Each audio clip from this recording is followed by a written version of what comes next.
कहानी की शुरुआत होती है नदी किनारे बसे एक गांव से। एक छोटी लड़की अपने डैड की नाव में बैठी हुई पानी से खेल रही थी। तभी वहां उसके डैड आ जाते हैं। वो बोलते हैं, मैं पानी में मछली पकड़ने जा रहा हूँ, तुम पानी से दूर रहना। अगर तुम पानी में गिर गई तो तुम्हें एक बड़ी मछली पकड़ लेगी। अगर मुझे मछली ने पकड़ लिया तो मैं खुद मसाला डालकर उसे खा जाऊंगी। डैड कहते हैं, अगर तुमने ऐसा किया तो शैतान तुम्हें खा जाएगा। ये सुनकर शेंग हंसने लग जाती है और कहती है, शैतान तो होते ही नहीं। डैड उसे पानी की तरफ देखने को कहते हैं और खुद मछली पकड़ने वाला जाल लपेट कर उसे डरा देते हैं। शेंग रोने लगती है। डैड उसे हंसाने के लिए पानी में करतब करने लगते हैं। छोटी लड़की खुश हो जाती है और अपने डैड को दूसरा करतब दिखाने को कहती है, मगर तभी उसके डैड को पानी में एक शैतान पकड़ लेता है और नदी में इधर उधर ले जाने लगता है। डैड जोर जोर से चिल्लाते हैं जिससे सभी गांव वाले डर जाते हैं। शेंग के डैड को वो शैतान अपना शिकार बना लेता है जिससे सभी गांव वाले काफी डर गए थे। वे उस शैतान को पकड़ने के लिए एक पुजारी को बुलाते हैं। पुजारी अपनी शक्तियों से पानी में एक बम फेंकता है जिससे वहां एक धमाका हुआ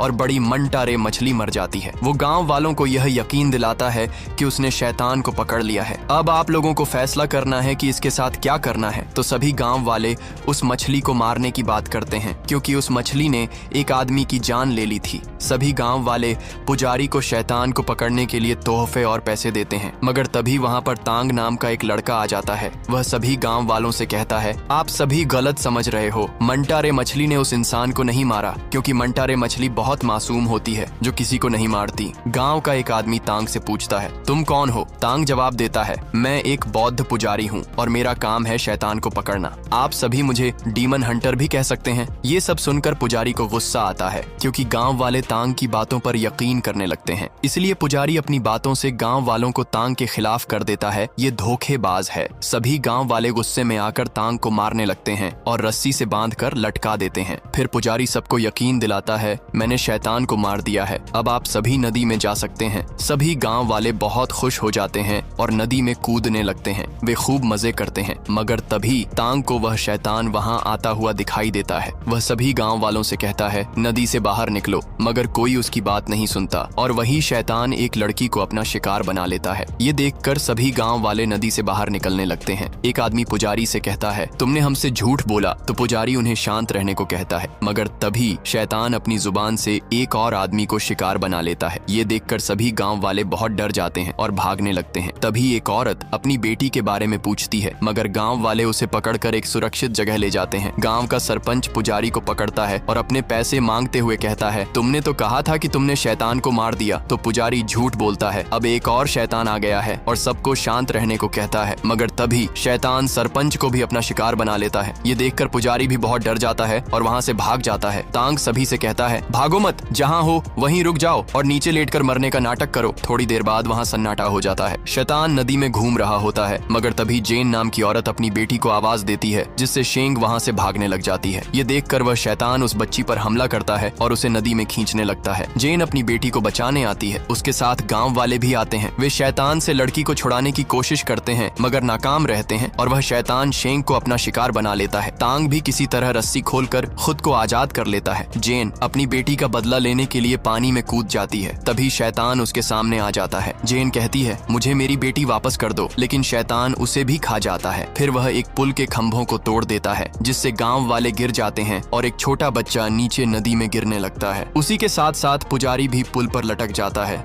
मगर तभी शैतान उस पुल को अपनी पूंछ से मारता है जिससे वह बच्चा नीचे गिर जाता है। शैतान उस बच्चे को अपना शिकार बनाने ही वाला होता है, लेकिन तांग उसे बचा लेता है। फिर तांग पानी भरने वाले झूले पर चढ़ जाता है और ऊपर जाकर उस बच्चे को बचा लेता है, मगर तभी शैतान पुल के बाकी खंभों को भी तोड़ देता है जिससे तांग नीचे गिर जाता है और शैतान उस पर हमला करने लगता है, मगर तांग वहां से भाग जाता है और शैतान लकड़ी के ब्लॉक पर गिर जाता है। शैतान नदी में वापस जाने की कोशिश करता है, लेकिन वह नहीं जा पाता। तांग पुजारी से कहता है, मुझे उस शैतान को पकड़ने के लिए तुम्हारी जरूरत पड़ेगी, और वह उसे लेकर लकड़ी के ब्लॉक पर कूद जाता है ताकि वे शैतान को उछाल कर किनारे ला सकें। मगर शैतान का वजन काफी ज्यादा होता है, इसलिए वे ऐसा नहीं कर पाते और दूर गिर जाते हैं। ये देखकर गांव वाले भी ऐसा ही करते हैं, मगर वे भी नाकाम रहते हैं। तभी एक मोटी औरत बाहर निकल कर आती है जिससे पूरी जमीन हिलने लगी। जब वह उस ब्लॉक पर कूदती है तो शैतान जमीन पर गिर जाता है और उसके नीचे पुजारी भी दब जाता है। अब वह शैतान अपने इंसानी रूप में आ जाता है। ये देखकर गांव के लोग उस पर हमला करने की बात करते हैं, मगर तांग सभी को रोक देता है और कहता है मुझे इसे पकड़ने दो, मैं शैतान को पकड़ने में उस्ताद हूँ। तांग अपना सामान नीचे रखता है और नर्सरी राइम की किताब के जरिए उस शैतान को पकड़ने की कोशिश करता है, वही किताब जो उसके गुरु ने उसे दी थी। वह किताब में लिखा हुआ गीत गाने लगता है। शैतान को उस पर गुस्सा आता है और वह तांग को मारने लगता है। तभी वहाँ एक लड़की आ जाती है जिसका नाम डुआन होता है। वह उस शैतान को बहुत मारती है और एक कपड़े में पकड़ लेती है, जिससे वह शैतान एक कठपुतली में बदल जाता है। डुआन तांग के पास आती है और कहती है क्या तुम भी शैतान का शिकार करते हो? तांग उससे कहता है हाँ, मैं भी एक डेमन हंटर यानी शैतान शिकारी हूँ। वो उसे अपनी किताब दिखाते हुए कहता है मेरे मास्टर कहते हैं कि मैं सबसे अलग हूँ और मुझमें पैदाइशी हुनर है। तो डुआन उसका मजाक उड़ाते हुए उसे अपने कड़े का जादुई हुनर दिखाती है। गांव वाले डुआन का शुक्रिया अदा करते हैं। इससे तांग बहुत दुखी होता है क्योंकि वो लोगों को नहीं बचा पाया था। वो अपने मास्टर के पास आकर कहता है मैं फिर से नाकाम रहा। मास्टर उससे कहते हैं आज जिस शैतान से तुम्हारा सामना हुआ वो कभी बहुत नेक दिल हुआ करता था। एक दिन वो नदी के किनारे एक बच्चे की जान बचा रहा था, लेकिन गाँव वालों को लगा कि वो उस बच्चे को किडनैप करने आया है और उन्होंने उसे मारकर नदी में फेंक दिया, जिससे उसे गाँव वालों पर बहुत गुस्सा आया और उसकी रूह नदी के शैतान में बदल गई। इसलिए वो गांव वालों से बदला लेने आया था। तांग अपने मास्टर से पूछता है क्या इन नर्सरी राइम में वाकई इतनी ताकत है जो शैतान को नेक दिल बना सकती है? तो मास्टर पूछते हैं तुम ये सब क्यों पूछ रहे हो? तांग बताता है मैं भी सभी शैतानों को मारना चाहता हूँ, बाकी शैतान पकड़ने वालों की तरह। तो मास्टर कहते हैं किसी शैतान को मारना ही सबसे अच्छा तरीका नहीं है। एक नेक इंसान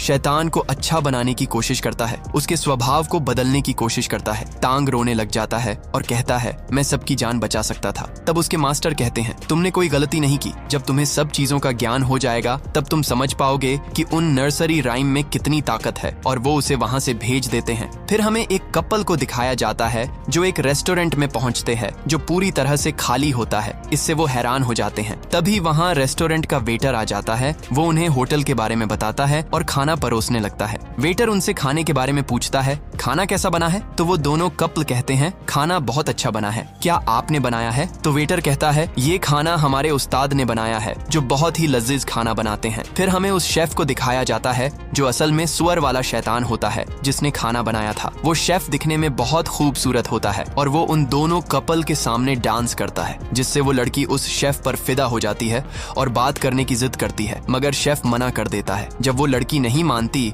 तो शैतान अपना मुंह खोलता है जिससे बहुत तेज आवाज निकलती है। ये देखकर वो दोनों डर कर भागने लगते हैं, मगर शैतान अपने हथियार से उन दोनों को मार देता है। फिर हमें दिखाया जाता है कि तांग भी उसी रेस्टोरेंट में आता है। वो देखता है कि पूरा रेस्टोरेंट भरा हुआ है। उसके पास एक लेडी आती है और वो उसका स्वागत करते हुए रेस्टोरेंट के बारे में बताने लगी। दरअसल ये पूरी जगह शैतानों के द्वारा इंसानों को फंसाने के लिए बनाया गया एक माया जाल होता है, मगर तांग वहाँ की असलियत देख पा रहा था। इसलिए वो उस शैतान से कहता है मैं शैतानों का शिकार करता हूँ, तुम्हारा खेल अब खत्म हो चुका है। और वो उस शैतान पर अटैक कर देता है। शैतान को गुस्सा आ जाता है और वो तांग पर हमला करता है, मगर तभी वहां डुआन आ जाती है और एक एक करके सभी शैतानों को अपने कड़े की मदद से मार देती है। मगर वो जानती थी कि अभी भी यहाँ शैतानों का बॉस पिग डेमन छिपा हुआ है, इसलिए वो कहती है अगर हिम्मत है तो मेरे सामने आओ। पिग डेमन बाहर आता है और डुआन से लड़ने लगता है, मगर वो शैतान बहुत पावरफुल होता है। डुआन हार नहीं मानती और अपने जादुई कड़े से उस पर बार बार वार करती है, जिससे पिग डेमन अपने असली रूप में आने लगता है।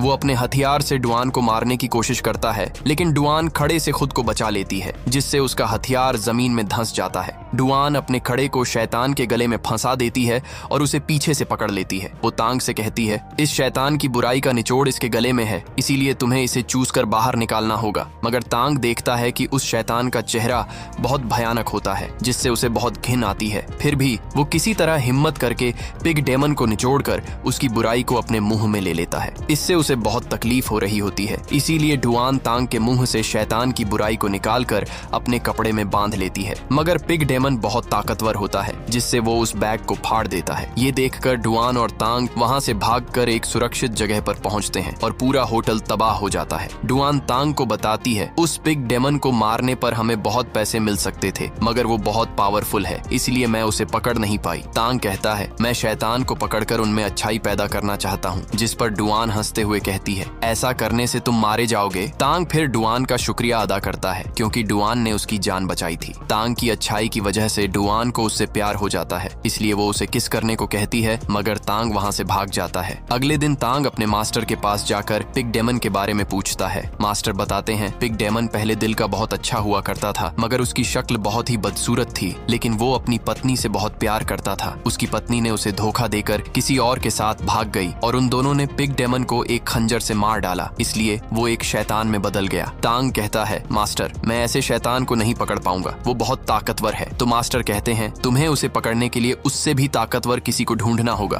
और वही तुम्हें शैतानों पर काबू करने का हुनर सिखाएगा। फिर मास्टर उसे डीमन किंग, मंकी किंग के बारे में बताते हैं, जिसे बुद्धा ने 500 सालों से एक पहाड़ में कैद कर रखा है। ये सुनकर तांग हैरान होकर कहता है ये सिर्फ कहानी है, क्योंकि मंकी किंग को किसी ने नहीं देखा। तो मास्टर उसे कहते हैं ये हकीकत है, तुम्हें उसे ढूंढने के लिए पुरानी घाटी जाना होगा। वहाँ एक मंदिर है जहाँ तुम्हें बुद्धा की एक बहुत बड़ी मूर्ति दिखाई देगी और मंकी किंग तुम्हें वहीं मिलेगा। मगर मंकी किंग को अपनी बात समझाना और बातों में लाना बहुत मुश्किल है, लेकिन तुम हार मत मानना और अपने दिमाग से नर्सरी राइम का इस्तेमाल करना। तांग मंकी किंग को ढूंढने के लिए निकल जाता है, मगर रास्ते में वो शैतान का शिकार करने वालों के जाल में फंस जाता है। तांग देखता है कि उन लोगों ने बहुत से लोगों को बंदी बना रखा है, जिसमें डुआन भी होती है। ये देखकर उसे बहुत दुख होता है। शैतान का शिकार करने वाली एक लड़की उन सभी से कहती है हम यहाँ शैतान का शिकार करने आए हैं और हम शैतान के साथ साथ उन्हें पकड़ने वालों को भी जान से मार देते हैं। फिर वो एक शैतान पकड़ने वाले आदमी को मार देती है। तभी डुआन उसके पास आ जाती है और कहती है तांग मेरे पति हैं, हम दोनों में लड़ाई हो गई थी, इसलिए ये मुझे घर ले जाने आए हैं। फिर उनमें से एक शिकारी कहता है अगर ये पति पत्नी हैं तो इन्हें कहो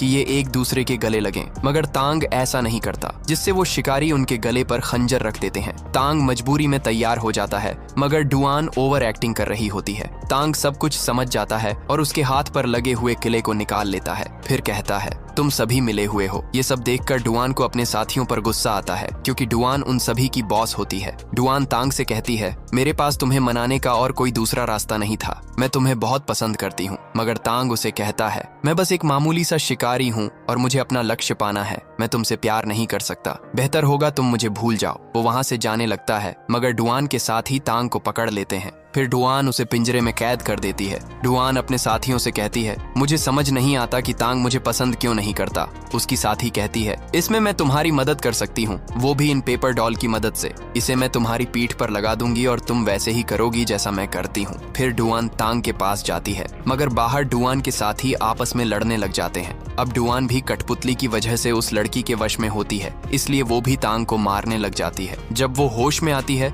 तो बहुत बुरा महसूस करती है और वहाँ से भाग जाती है, मगर अब वो डॉल तांग के ऊपर लग जाती है, जिससे अब वो भी उसी लड़की की तरह नाचने लगता है। डुआन के आदमी उसे बहुत मारते हैं। तांग वहाँ से बाहर निकल जाता है, मगर डुआन उन सभी को शांत रहने को कहती है, क्योंकि उसके जाल में एक शैतान फंस गया था। वो सभी उस शैतान को पकड़ने के लिए अपनी रस्सी का चक्रा घुमाते हैं, मगर वो शैतान बहुत ताकतवर होता है। उनका चक्रा टूट जाता है और वे सभी गिर जाते हैं। तभी वो देखते हैं कि वो शैतान और कोई नहीं बल्कि पिग डेमन है, जो उन्हें मारने के लिए आगे बढ़ता है। सभी अपने रथ पर बैठकर भागने लगते हैं। तभी डुआन देखती है कि पिग डेमन उनके पीछे नहीं बल्कि आगे है, इसीलिए वो तांग को बाहर फेंक देती है और अपने रथ से पिग डेमन को टक्कर मारती है। मगर पिग डेमन बहुत पावरफुल होता है, वो उनके रथ को तोड़ देता है। सभी दूर जाकर गिर जाते हैं। डुआन काफी जख्मी हो जाती है। तांग को लगता है कि वो मर गई है। वो रोते हुए कहता है तुम मुझे छोड़कर नहीं जा सकती। तभी डुआन उठ जाती है और खुश होती है, क्योंकि तांग भी उसे पसंद करने लग गया था। दोनों गले लग जाते हैं। मगर तभी डुआन और उसके साथियों के पास पिग डेमन आने लगता है। तभी वहाँ पर एक टाइगर समुराई आ जाता है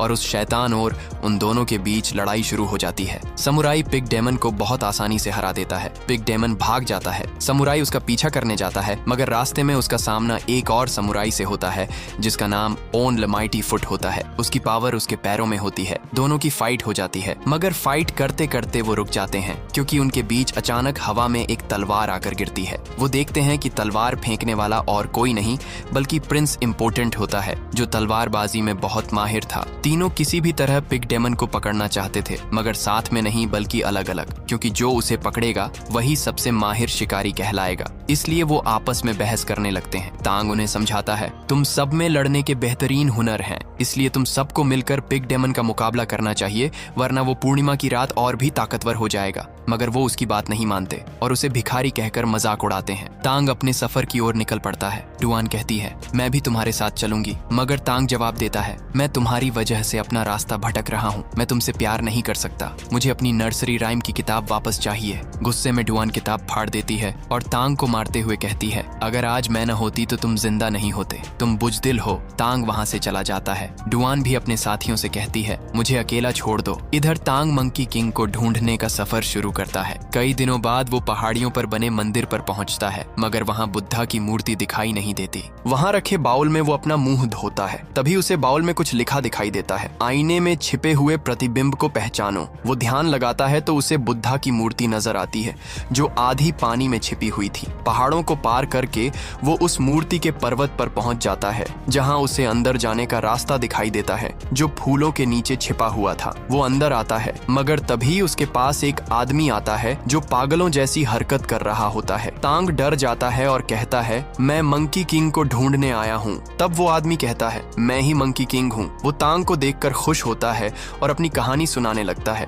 500 साल पहले मैं नासमझ और बहुत शरारती था। मैंने बुद्धा की एक बात नहीं मानी, इसलिए उन्होंने मुझे यहाँ सील कर दिया। 500 सालों से मैं यहीं कैद हूँ, लेकिन अब मुझे अपनी गलती का एहसास हो गया है। मैंने खुद को बदल लिया है और अब मैं एक सच्चा और नेक इंसान बन गया हूँ। तांग उससे कहता है, मैं यहाँ पिग डेमन को अच्छा बनाने का हुनर सीखने आया हूँ। तो मंकी किंग उससे कहते हैं, उस शैतान को काबू करने का बस एक ही उपाय है। फिर वो उसे बुद्धा की सील दिखाते हैं, जिससे वो इतने सालों से कैद थे और वो आजाद होना चाहता था। इसीलिए वो तांग से कहता है, तुम इस सील की मदद से पिग डेमन में अच्छाई पैदा कर सकते हो। लेकिन तांग जानता था कि मंकी किंग इसी सील की वजह से यहाँ कैद है, इसलिए वो ऐसा करने से मना कर देता है। इससे मंकी किंग को बहुत गुस्सा आया और वो तांग से कहता है, मैं तुम्हें तोहफा देना चाहता था, लेकिन तुमने कबूल नहीं किया। फिर वो उस सील को वहाँ से हटाने की कोशिश करता है, मगर उसे बहुत जोर का झटका लगता है और वो बाहर नहीं निकल पाता। मंकी किंग को बहुत तकलीफ होती है और वो बुद्धा से कहता है, मैंने यहाँ पर 500 साल निकाल दिए, मैं पूरी तरह से बदल गया हूँ, मुझे यहाँ से जाने दो। तो तांग उससे कहता है, आपने कभी भी बुद्धा पर यकीन नहीं किया और ना ही अच्छे काम किए। अगर आप ऐसा करते तो बुद्धा आपको आजाद कर देते। इसीलिए आपको पिग डेमन को पकड़ने में मेरी मदद करनी चाहिए,